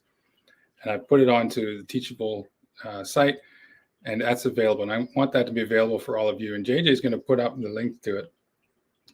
It's a $50 course, but actually I want you guys to have it for free. And so there's a code to go with that will allow you to have free access to it and to walk through that. And you can do that on your own, and you can go through it anytime when you want to, just simply by going to learn.kevinwillspeak.com. That will take you to my school on Teachable, and then entering the code WBWT to get access for free to that course. That's Women Building Wealth Together was the previous name we were working with. So WBWT will allow you to have that at no cost and at no limit. So just once you're in, and you can use it as many times as you want, because it's a process that you can use over and over again. I was praying and thinking about this today, and what can I do for you guys that would be more than that? And I was talking with my coach, and I recognized that not everybody is good at doing things on their own online. And so, although the course is there and you're welcome to it, I've also put up beside that another one. It's the same course, only it's going to be live. And so you and I can walk through it together, and we'll do this in small groups. I don't want to have really big groups, but if I have to do more than one, I will. But we'll do smaller groups so that we can get specific about what are your questions and your challenges, and we can kind of keep each other moving through the process. Because, I mean, let's face it, a lot of us, when we're doing stuff online, it's really hard to stay focused and keep going on it. Doing that in the small groups live, again, that's about a $200 investment, but I want you guys to do that for half price off. So again, I want you to enter into that one. If you need help and support and you want to go through it together with people, maybe you don't need the support, maybe you just like being with people, and so you want to do it with people. For that one, I would love for you guys to join me, and you can use the code WBWT live to get 50% off that one. So it's only $99. Guys, I want to share this with you because it's just so transformational for me. Knowing who I am and what I can glean from my past in terms of recognizing my strengths and my gifting, my skills, all the things that I've learned, the network of people that I've met over the years. I want you to have that same opportunity. And so that's why I'm doing this for the people here at this conference. And so I encourage you to go ahead and do that. Now we're going to talk some more as I wrap up here today. We're going to talk some more. Thank you, Jackie. We're going to talk more on Friday. And I got some more embarrassing moments to share about how about building my network and not using it in the best way, so that you can learn and maybe not do the same things that I did. So I really appreciate JJ bringing me in here and having me share. Even though I don't look like I fit, I feel like I do fit with you, and I really appreciate everything that you do for me and for all the speakers, and what you're trying to give to all the people that follow you is really awesome. And as part of my network, I'm very, very excited to have you as part of my network. So thank you. Thank you. Thank you. This has been fantastic. And I just want to make sure that everybody gets access to what you have offered for us today. So first you had a free self-paced course, and that was the first one that I put up. Yeah. And that's the learn at kevinwillspeak.com, and you use the code WBWT. And I think I was so busy trying to fill out my own form that I missed the $100 off of the self-guided class. Which one was that? So we'll do the same course live. Okay, but where do they go to sign up for it? The same school. So it's at learn.kevinwillspeak.com. Oh, it's just a different code. Yeah, I just put it as another course in the school, and just put a different code because it's a different price range. And that was WBWT live. Yes. Okay.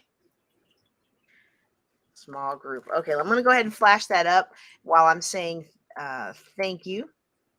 I want to thank you for being here today. I was sitting back here rolling, moderating the comments, and just thinking about all the mistakes that I've made, especially when you said there's some diamonds in there. It took me a few years to realize there are some diamonds in there, even though he doesn't do everything the way I want it done. So thank you. Yeah. Thank you so much for being here. Let me see what this next comment was. And Kevin, on behalf of all the ladies here in the Women Building Wealth Together conference, which will be known going forward as the Women's Wealth Summit, I want to thank you from the bottom of my heart for being here, and I look forward to seeing you Friday. All right. Thank you. Okay, everybody. Oh my goodness, wasn't that just fantastic? Can you all see why I invited him? I just feel like there's some things, I made this mistake a lot when I was younger, and I'm just kind of talking while I cack up the next speaker, and then I'm going to go backstage and say goodbye to Kevin proper. But there's a lot of things that I used to think I knew because I worked with a lot of men. That's not the same as being a man. And so sometimes it's nice to have actual insight into the male brain. I'm the more I'm learning about genetics, and especially as I'm going through this brain health certification, the more I'm realizing that there is so much that we just don't know in today's culture that I think our mothers and foremothers knew way back when. Yes, yes, ma'am, he was. All right, all right. So now what we're going to do is we're going to shift gears just a little bit. I'm going to bring up for you a wonderful talk. It is a pre-recorded talk, but I'm telling you, when you hear this woman speak, you're gonna feel like you are right in the room with her. Her name is CoWano. She goes by CoCo Stanley, and today she's going to talk to us about being equipped with confidence.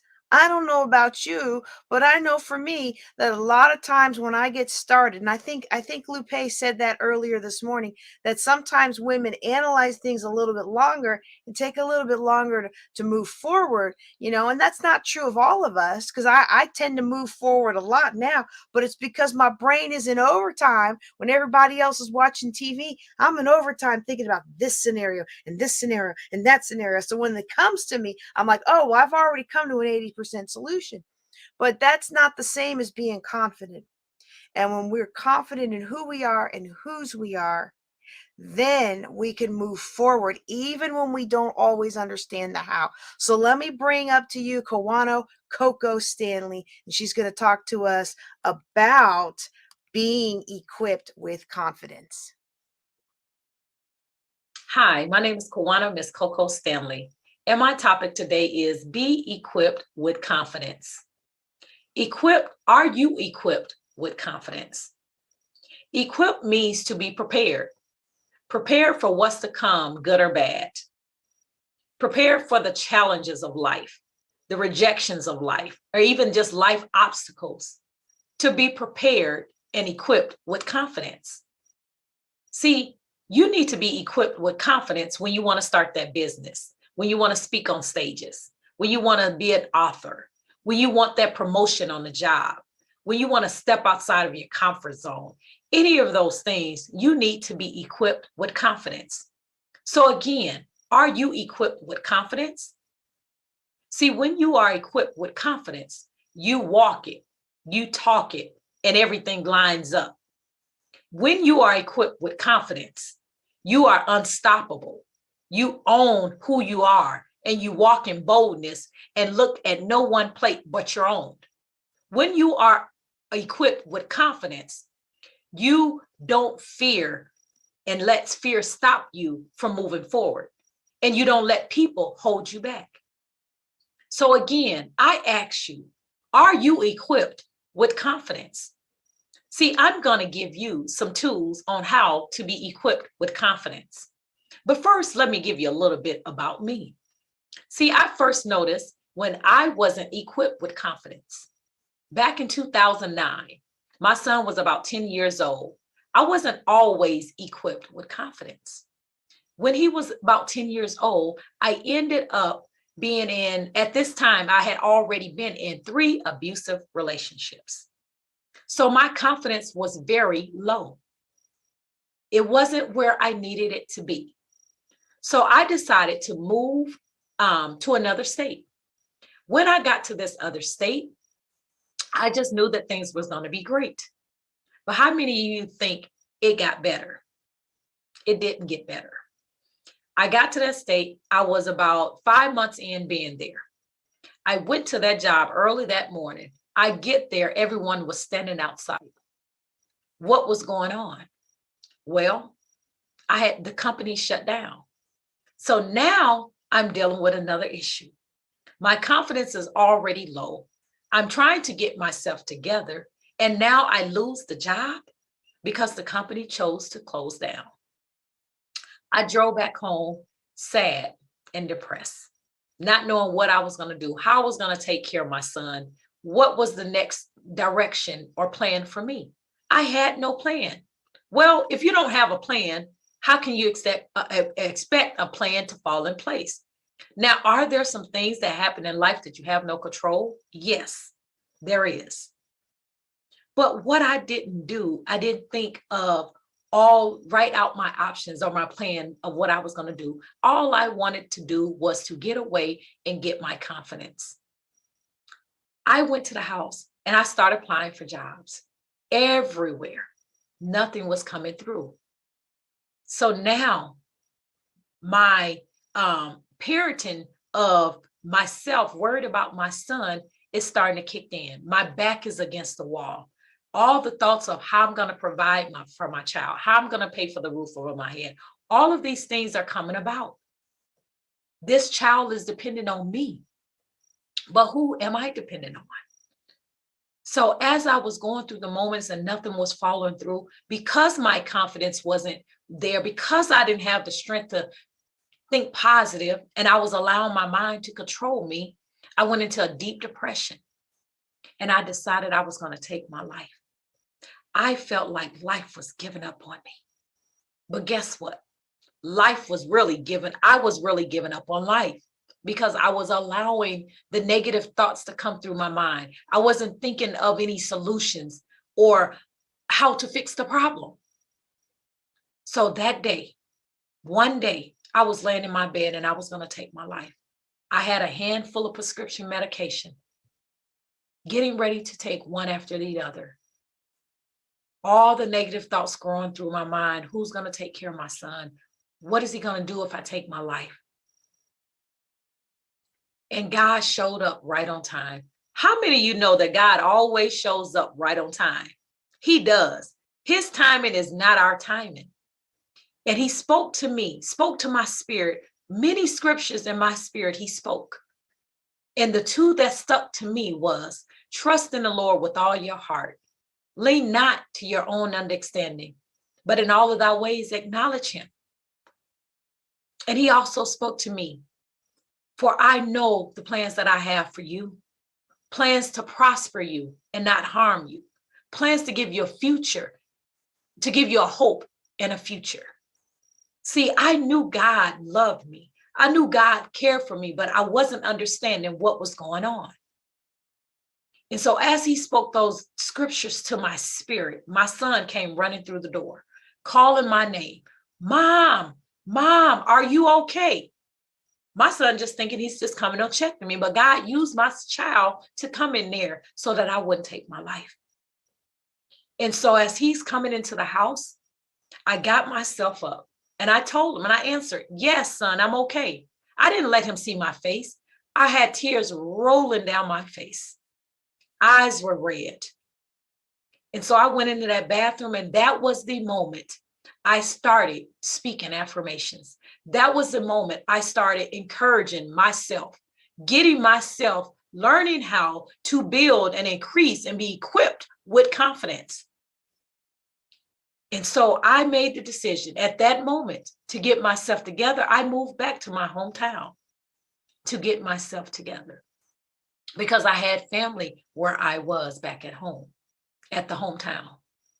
So today, I want to show you 5 things that you can be equipped with confidence in moving forward to make sure that you don't allow the depression, the anxiety, the stress, the fear to get you in a place where you're not equipped with confidence, to where you don't know how to encourage yourself.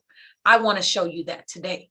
So one is to be equipped with confidence is using the 3 areas of balance. What are those 3 areas of balance? Mind, body, and soul. Those mind, body, and soul things that you can do is meditation. Get up and meditate every day. Meditation helps to tap into your inner soul, your inner self, so you can learn who you are and whose you are. Who are you really? The good, the bad, the ugly, the adjustments that you need to make within self. That's what meditation does. It helps you to get your mind in a safe space and not in a place of darkness. Also with meditation, you can also do yoga or exercise. Exercising and yoga helps you to release stress. And that's also, it helps with the physical body when you do exercises. Doing breathing exercises and help calms the body and relax the mind. You want those things to be balanced. Also, speaking affirmations every day. Write them down, post them, record them as you speak them. Affirmation helps you to think of positive thoughts and words and limit the negative thoughts. Affirmations helps you to encourage yourself, to love yourself. So speaking affirmations is huge. Even when you don't feel like doing it, do it anyway. Speak those affirmations. See, you must learn how to love you first. If you don't, you can't wait on anybody else to love you. People can love you all day long, but they can take that love away too. So you got to learn how to love on you first. Take care of you first. Number 2 is love yourself. Love on you. You must learn how to love on you, honey. Love on you, him, men and women on watching this. You must learn how to love you first. Treat yourself. Take yourself out. Do something for yourself. Do that more than just every blue moon. Learn how to be happy from the inside out. That way, when people walk out of your life, you don't have to worry about if you're still happy. They're just going to add to your happiness if that's what they do, or they're going to take away from it. But it's all in your hands. You got to get yourself out to learn how to figure out what things make you happy. Do you know what those things are that makes you happy? Without anybody being tied to you. Do you know what those things are? Treat yourself with care. Care for yourself more. It's important that you do that. If you don't love on you, who else will? Yes, family love us. Friends love us. Our children love us. But you must take care of you first. Number 3 is being in control of your emotions. Are you in control of your emotions? You can't allow your emotions to take you on a roller coaster ride. If you control your emotions won't control you. You can't take everything personal. Sometimes people are venting and saying things to you, and you might want a quick response and go off. However, sometimes the best response is no response, because you just don't know what people are going through at the moment when they say something to you. Even with yourself, when you're going through life obstacles and the journeys and the challenge that's come along, control your emotions. Only you can dictate on how you feel. When I was going through the emotion of taking my life, I was allowing my emotions to take control over me. So you must learn how to control your emotions. Being equipped with confidence will help you do that, because you're learning how to constantly give yourself the positivity. You're overlooking when a negative comes in, you quickly snap and goes back to a positive thought. You turn that thing around. So learning how to control your emotions. And then we have feeding your mindset with growth. What are you feeding your mindset with? You must learn how to feed your mindset with positivity and knowledge. Reading more positive, motivational, inspiring things to help with the mind to grow. What are you watching and who are you listening to? All of those plays a part in feeding your mindset. Sometimes we can get in a place of allowing certain things to be in our space to feed our mind, and we're not even realizing that it's feeding our mind in a negative way. Prime example, I don't watch a lot of news because it's always something negative or bad. I don't want that anxiety to come over me. Then I get my emotions and my mindset is all filled with negative stuff or sad things. So I don't watch a lot of news. So one example that Tony Robbins states, he said, whatever you hold in your mind on a constant basis is exactly what you will experience in life. So be mindful of what things are coming into your mind. And then last but not least, number 5 is focus on the future and not the past. Look, the experience in life of your past are just that, experience and lessons in your past. You must focus on what's ahead for you. Focus on the goals and dreams that you want to get done and take care of. But you got to be equipped with confidence to do that. You can't focus on the past. Do you drive your car and look back? No, you got to drive the car looking forward. It's called the rear view mirror for a reason. So you got to focus on what's ahead in life and go after the things that's in that. Does that mean that things are not going to happen, like challenges and rejections? No. But if you're equipped with confidence, you'll know how to respond to them. You'll know how to handle them. Ayanna Van Zant says a quote that it's time for you to move, realizing that the thing you are seeking is now seeking you. How the thing that are seeking you is going to seek you if you're not moving forward and you're steady looking back. So you must focus on the future and not the past. See, those are the 5. Let me recap those 5. It's number 1 is 3 areas of balance, which is the mind, body, and soul.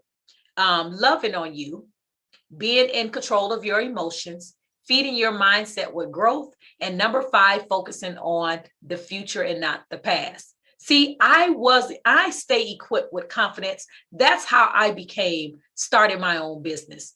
I'm equipped with confidence. That's how I became a speaker and a coach. I am equipped with confidence. That's how I became an author of many books, because I am equipped with confidence. In spite of the challenges along the journey, that is a part of the journey, is challenges and rejections. I stay equipped with confidence. I stay equipped with confidence, but with staying equipped with confidence, I also have faith, and I walk in that faith, and I take actions. So are you equipped with confidence, and are you ready to be equipped with confidence? It's time for you to be equipped with confidence today, not tomorrow, because tomorrow isn't promised. Get started today. So if you are ready to learn more tools on how to be equipped and increase your confidence and get things going and accomplish with your dreams and goals, go ahead and connect with me at ineedmyconfidence.com, ineedmyconfidence.com, and get your free ebook and to learn more on what to do. Again, if you are ready to be equipped with confidence, you need to get going today. Today is the day. If you want to be the best version of you and creating the best version of yourself and being who you were called to be, you need to be equipped with confidence. So I am CoWano, Miss Coco Stanley, the founder of the Startup Women Alliance, and I provide women with learning how to increase their confidence so they can boldly pursue the goals that have been placed on the back burner. Thank you for your time. And again, are you equipped with confidence?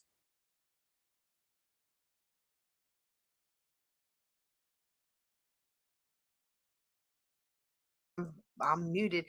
Are you equipped with confidence? Are you equipped with confidence? I tell you what, this has just been so wonderful. CoWano Stanley, she is just amazing. Startup Woman Alliance, and if I recall correctly, her tagline was ineedmyconfidence.com. That's where you can go to get your free next step. I need my confidence.com. You'll get a free ebook with tips. And you know what I like about that is a lot of times we as women, we don't want to admit that we're not confident, but this is somebody who can help you in the privacy of your own home. And speaking of helping you accomplish your goals, now her original talk, the person I'm about to bring up, her original talk was originally scheduled for tomorrow because it's more of an equipping kind of talk, and today is really mindset. But when I listened to her content again, I realized that a lot of what stops us and what affects our mindset is that real fear of not knowing how. And so it's kind of all wrapped up together. I want to encourage you today. You don't have to know every next step. You don't have to know the full plan. And I'm a person that wants to plan it out. Like I'm that person that will plan my whole vacation out. Okay. And but one of the things that I had to learn when it comes to business, all I really need to know is what is my next best step. And some people say, what is your best next step and your next best step? And they have totally different meanings, and we're not going to go into that today. But you don't need to know all 32 steps to get from here to there. All you need to know is what is that next step. You take that next step, and then the doors come open. So, Coco, if you are listening, you've got some more praise and some more accolades coming in. People have really enjoyed your talk, and I have really enjoyed it. I'm sitting back here cheering for you. So we're going to bring up, I've been calling her Coach Keever this entire time, but I didn't realize till today when I was going through all the lineup that she is the Reverend Coach Keever Lernise Murdaugh. And she is going to come and talk to us today about how we as women can excuse me. Oh, pardon me. How we as women can stay relevant and increase our visibility. Now that name may seem familiar to you because the Reverend Coach Keever Murdaugh, she is the media host. You know, I have a podcast, I have a small media platform. Hers is a little bit more further along than mine. She is the media host that hosted our panels. And in fact, you know what? Before I bring her up, let me go ahead and call your attention to our VIP upgrade, which you can get at womenswealthvip.com. Not only will you get the recordings of those three panels, the Millionaire Mindset panel, the $1 Million Network panel, and our Teenpreneurs Becoming Millionaires panel, right? You're going to get recordings of those. They should be uploaded now. If they're not uploaded now, they will be by the time you finish registering at Women's Wealth VIP. But you're also going to get 3 bonus talks. You're going to get 3 bonus talks. You're going to get Jennifer Parker's Women and Money. Some of you might remember she spoke at our last Building Wealth Together conference. You're going to get Jennifer Parker's Women and Money. You're going to get Gail Frankel's What the Doctor Didn't Tell You About Brain Fog. Okay, you're going to get that. And then you're also, in addition to the interviews that Coach Keever did, then you're also going to get Monique Toussaint's talk, which was all about finding your wealth within. These bonus talks right now, you can save 50% on the VIP upgrade. When you go to Women's Wealth VIP, instead of $199, it's only $99. All right. This is just such a fantastic conference, and I wanted to bring you those bonuses. We actually wanted to broadcast those speakers again, but we just couldn't fit it in because it's so jam-packed. So if you upgrade, you will get those to watch. You get the lifetime access. And look, I'm not like everybody else, y'all. Look, sometimes you buy, how many of y'all done this? You bought a lifetime access to, you went to this conference, you were inspired, you were just thrilled, and then you bought your lifetime access and you got home, and then they're like, nope, we don't have the recordings. Nope, we can't do this and that for you. Nope, we can't. Sorry, we don't know what happened. You know, I even went to one, and look, this is not supposed to be a rant, but I even went to one. And Coco, if you're watching, you got some more accolades coming on in. I even went to one where they had the recordings because they uploaded the raw recordings just to give us something. And the Spirit told me to download it. And I was like, no, I got lifetime access. Do you know when they turned around and edited, something got corrupted and I lost all of the edits. I don't do that to you today. Some of my speakers were like, why do we have to turn everything in so early? It's because I wanted to make sure I was going to deliver the value to you today. And these speakers are so amazing and inspiring that I get uplifted every time I listen to them. So we've got that. It'll go It'll go live as soon as we're done with the conference today. And not only will you get the videos, but you're going to get the MP3s that you could download. I'm not trying to be stingy with you today. We're trying to bless. I'm trying to be a blessing and not a cursing. This isn't any Zoom replay that every time your phone turns, it starts over and you can't even get through it. No, no, no, no. You can download the MP3s to your phone. All right, that's enough of that. Let me turn off that banner, and we're going to bring up, again, we're going to talk to, we're going to bring up the coach Keever Murdaugh. Keever Lernise Murdaugh. We're going to bring her up.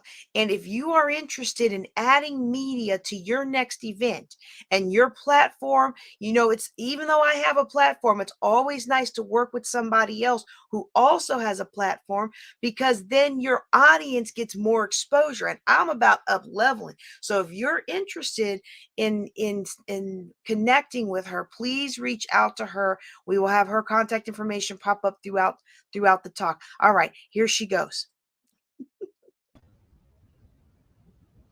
Hello, my name is Coach Keever Lernise Murdaugh, and I'm going to be spending a few minutes with you in talking about customer service in business and the workplace.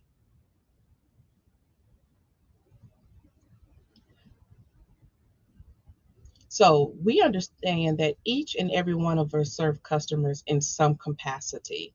So this workshop will look at all types of customers and how we serve them better and improve ourselves in the process. So in this workshop, we will be identifying what customer service means. We will identify customer needs, how to connect with our customers, and how to deal with difficult customers. Before we jump into this workshop, I really want you to start thinking about what are your customer service strengths and what are your customer service weaknesses. But before we go any further, let me introduce myself. I am Coach Keever Lernise Murdaugh, and I'm your BAM specialist. And what does BAM stands for? It stands for Business Coach and Consultant, Automation Specialist, and Media and Digital Specialist. I'm also an entrepreneur and business owner since 2018. I'm a public and motivational speaker. I'm an ordained minister. I'm an international TV and podcast host and producer. And I've been featured on several different platforms to include, but not limited to, ABC, several Fox affiliates, CBS, NBC, Easy Talk Live, Radio Boomers, Oprah Winfrey's own ambassador, the Nikki Magazine, SOMCZ Magazine, Buttercom Magazine, Growth Women's Business Network Magazine, and the list goes on and on and on. If you would like to learn more about me, feel free to look me up on Linktree, and you can find that at www.linktree.com/Keever Murdaugh, KeeverMurdaugh. Now back to this workshop. So before we get started, we need to think about what is a customer, right? What customer service is all about. We need to think about who in your organization provides customer service. So when you ask yourself all of these questions, who is my customer, who provides customer service, is basically everyone associated with your organization in some way, shape, or form.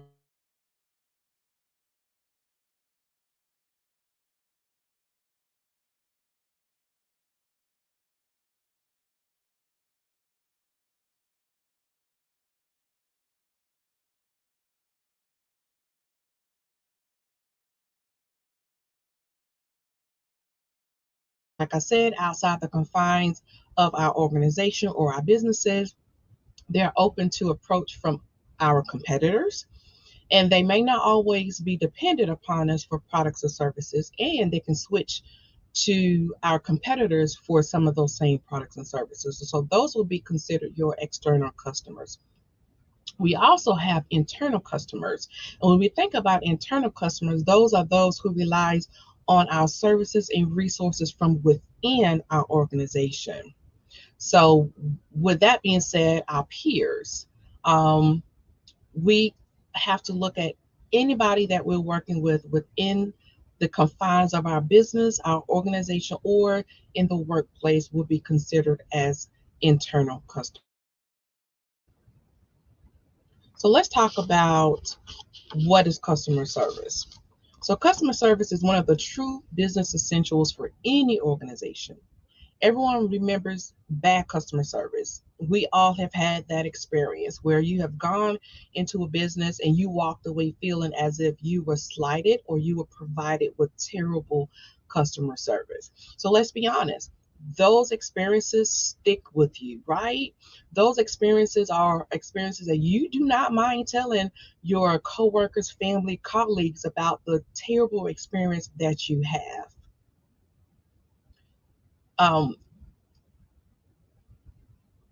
Customer service can also be essential, as we just stated, of staff. It deals with the pre-sales, the point of sale, and after sale service. So all of that encompasses customer service. Customer service can also be defined as any action you take to ensure that a customer is pleased with the transaction, with your transaction on a long-term basis. So as I just stated, your customer service experience goes beyond just the point of sale. It also includes the pre-sales, the point of sale, as well as the after sale service. So all of that is very vital to the success of your business or organization when you're talking about customer service. So who are your customer service provider? Basically, any of your staff member, anybody that impacts your customer experience. So in any business, a customer service is someone whose performance of that role is vital to the overall result for that customer. Most customers will not care what happens behind the scenes in a business. And again, we all have been there. Your customers don't care if you've had a bad day. Your customers do not care if you are short-staffed. They don't care about the inner workings of your business. The only thing your customers are concerned with is how can you meet my needs in an efficient and a productive way.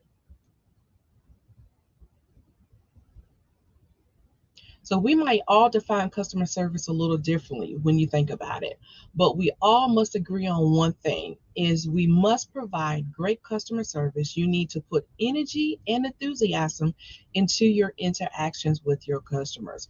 So great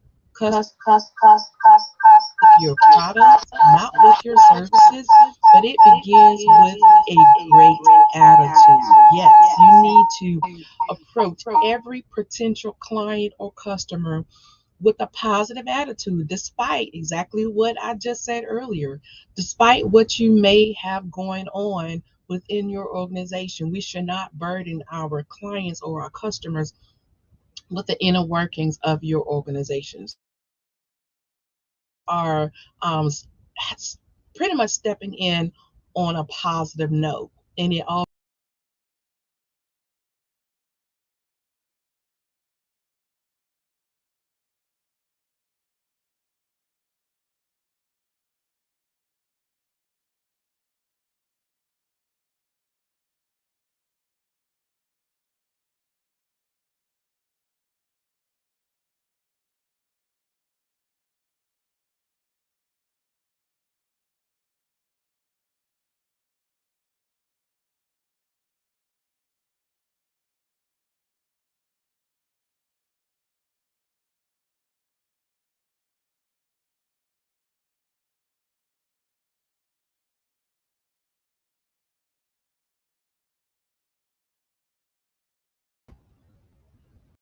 that we look the all must agree on be essential, as we just stated,